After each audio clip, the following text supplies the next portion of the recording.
Hello everybody, hope that you are good. Well, I got a new microphone, so I hope that you can hear me better this time.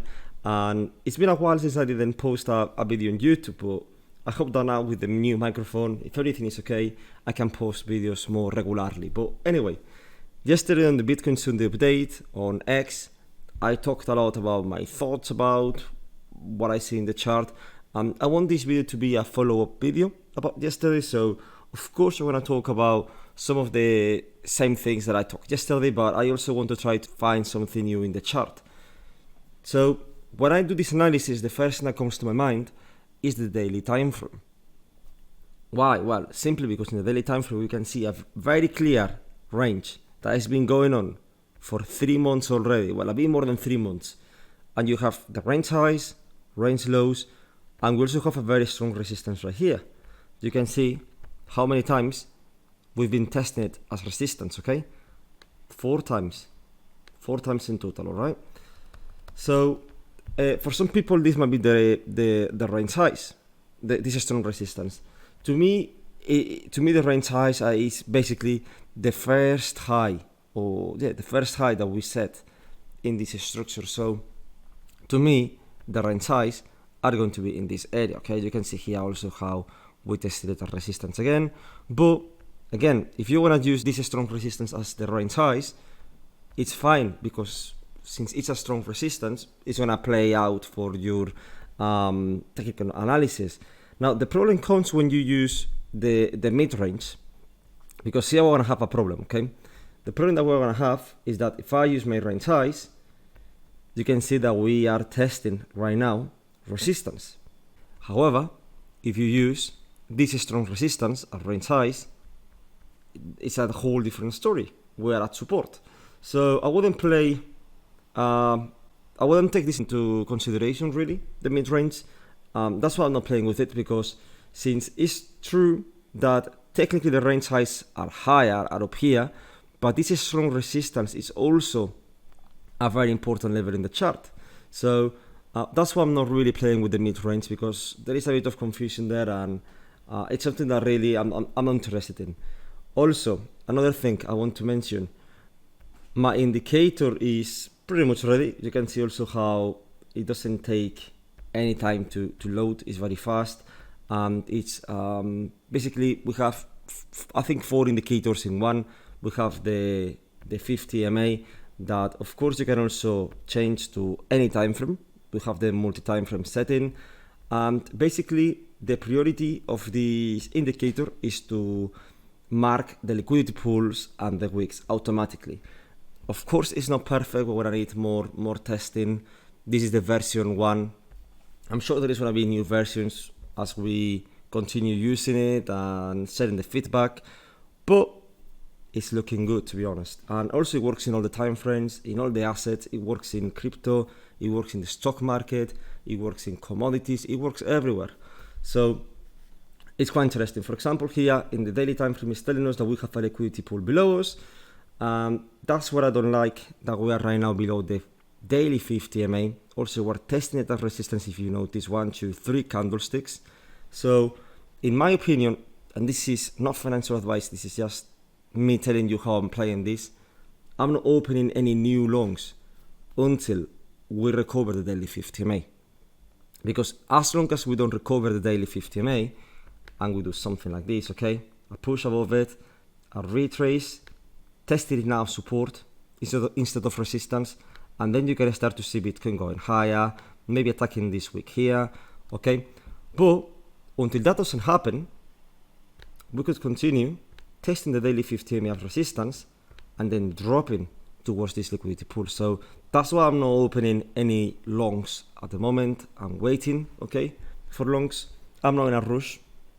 So why would I go in a long position right now when the daily time frame is telling me that we have a problem? Okay. Now also, if you go into the 8 hours time frame, you can see here the indicator working again. This is something that I mentioned in yesterday's Bitcoin Sunday update, and to be honest, it's something that I wouldn't have noticed if it wasn't for this indicator. It was this week here, in the 8 hours time frame. And I said in yesterday's update, okay, I think that the first level that they're gonna attack this week is going to be at least the 50% of the week, okay? And that's at 65,560. I think that last night, 8 hours ago, because I had around 8 hours sleep, nice. We were at $1,000 higher, we were at 66.5. But yeah, I think that the first level we're gonna recover this week is going to be at least the 50% of the week. If we don't see a bounce or a reaction at this level, then hopefully we can see that the 100% of the week. But a drop below this level, if we drop below this level, below the 100% of the week, or we even consolidate here like this, then it's very likely that we go lower and we retrace this liquidity pool that goes all the way to 62,000, okay? And the daily time frame, I think that's around 61,000 dot something, but that's pretty much everything that I want to say. So yes, the 8 hours time frame is playing quite an important role right now, okay? Now, let me remove the indicator. Let's go to the 4 hour time frame. If that's the case, then we can see a reaction at the 50% of the week or the 100% of the week, then we could potentially see here a W pattern, okay? Something like this. But again, that's an if, okay? For that, we need to see some kind of bounce or reaction at the 50% or at the 100% of the week. So that would be something that I would like to see. And if we see something like this, okay, and then let me get the indicator again. Let me take the 50 MA in the daily time frame. So it's around there, okay? Now, if we see this W pattern forming out here at the bottom, and I'm not, first of all, I'm not looking for longs in this area. That's the first thing, okay? My longs are going to be here, okay? This is gonna be my longs. I'm gonna wait for this push up and then the retrace to the daily 50 MA. I want a candle closing. Hang on, let me remove this. A daily candle closing back above the daily 50 MA. That's when the chart is gonna tell me, okay, there is possibility for continuation to the upside. Look at these liquidity pools that we have above, okay? We have 1, 2, 3 liquidity pools right above us. So that's going to be my long entry. If he gives me the entry, right? I want to keep this video nice and short. I also want to show you the indicator. I think it's looking great, to be honest, from my point of view. I'm very happy with it.